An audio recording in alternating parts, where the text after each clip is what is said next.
Hello there, everyone. It is so good to be sending you this video if you are even still subscribed.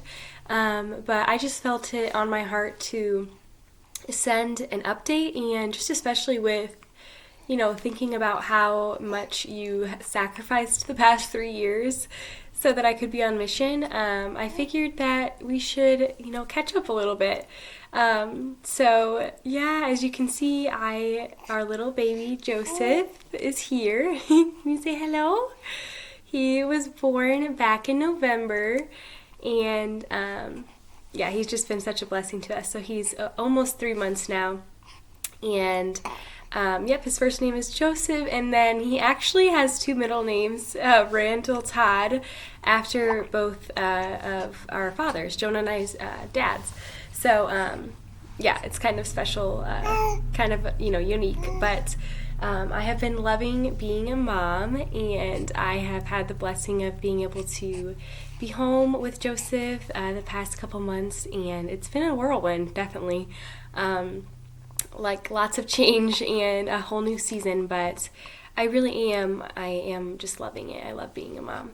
But yeah, I wanted to just give you an update and kind of let you know how God has just continued to work in your generosity and in your sacrifices just for the many students.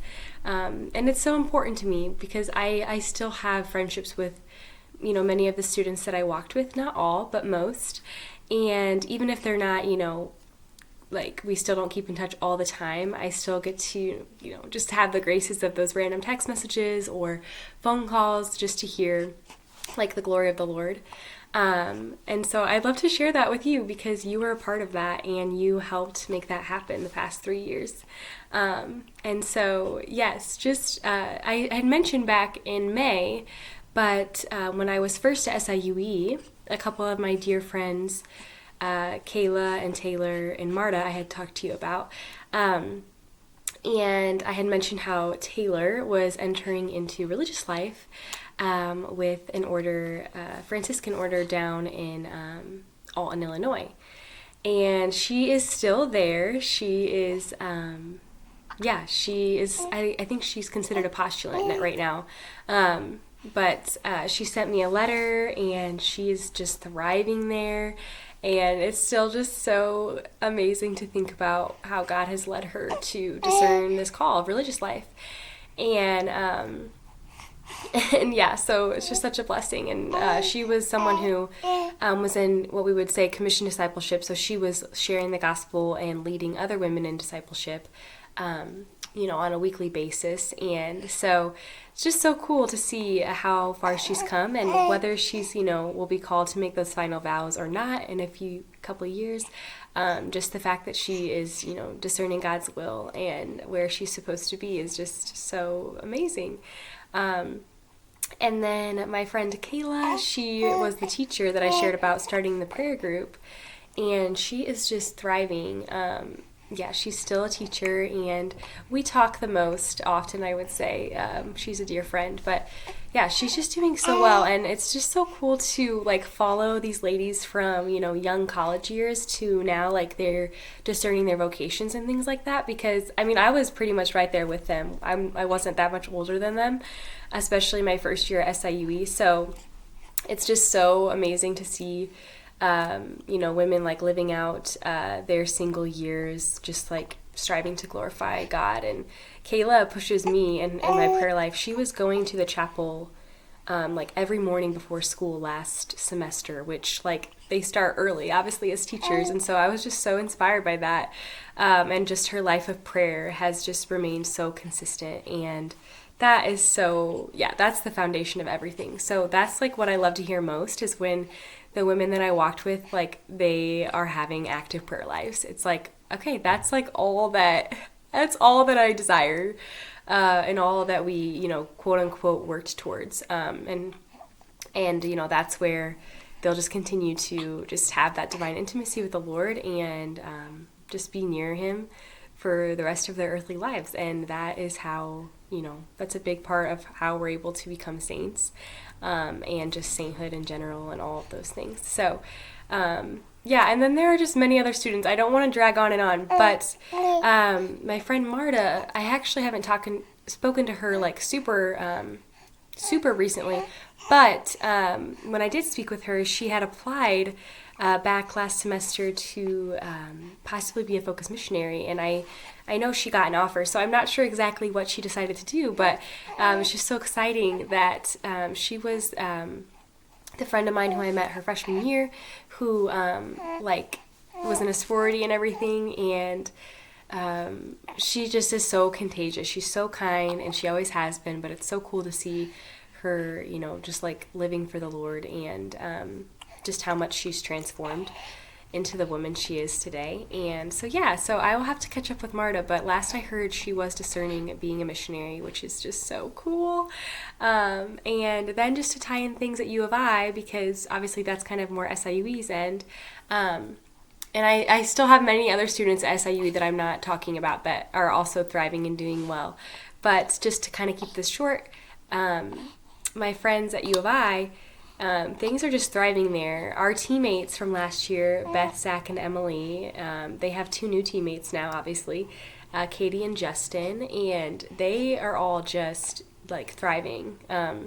They just sent over 100 people to Seek, which last year we sent about 70, I think, counting everyone, like our priests and things like that. And so just like, it's so cool that now they had like a little bit over 100 students this year attend the Seek conference.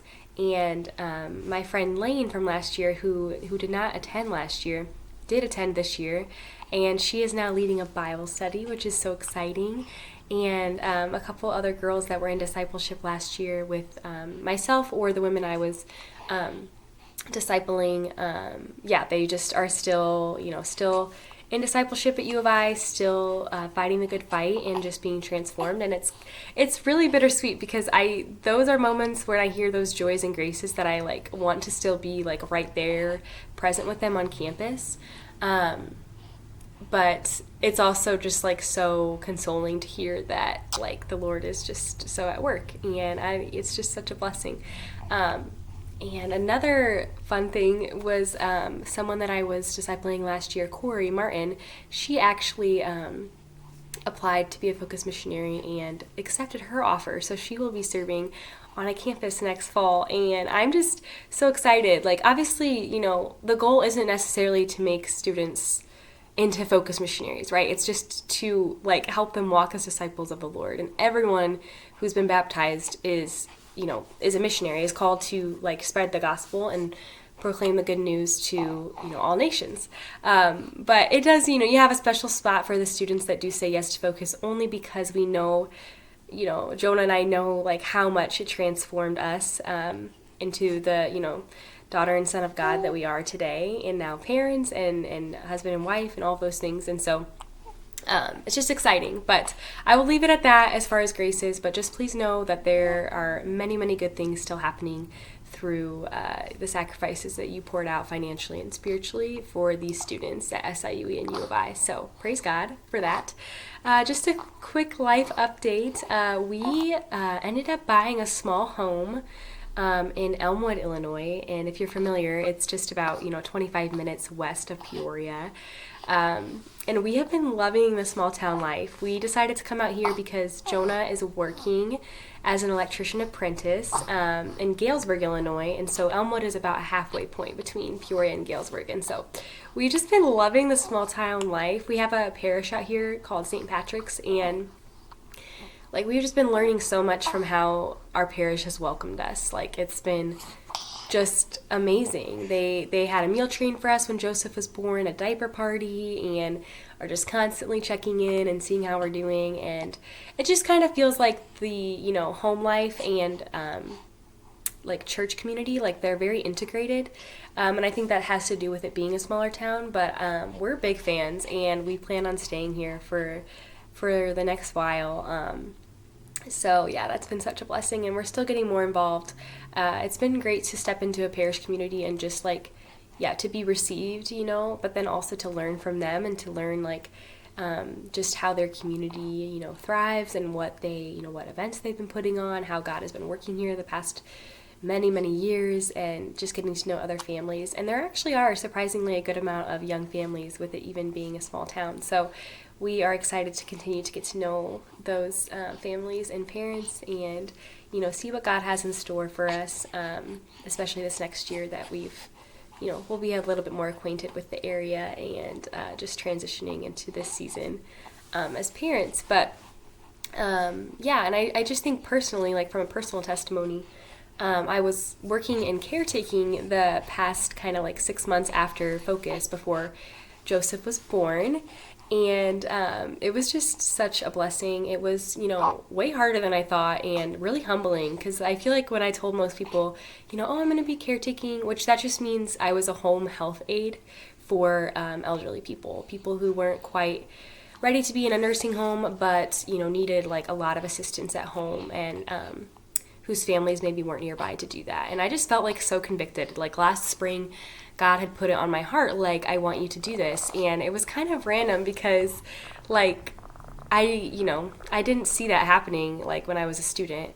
But it prepared me so much for motherhood. Just the patience I had to have with a lot of my clients. And, like, I guess when I had applied, I pictured, like, oh, I'll be having coffee with old people and we'll be just talking about their life stories all the time. And, I did have that at times, but a lot of the times it was dealing with individuals who were, like, really physically suffering and, like, kind of miserable because, they had such successful, quote-unquote, worldly lives, but now their bodies were, like, decaying. And some of them had really intense memory loss or Alzheimer's and were affected by that disease. And, like, that is just really hard to see someone go through.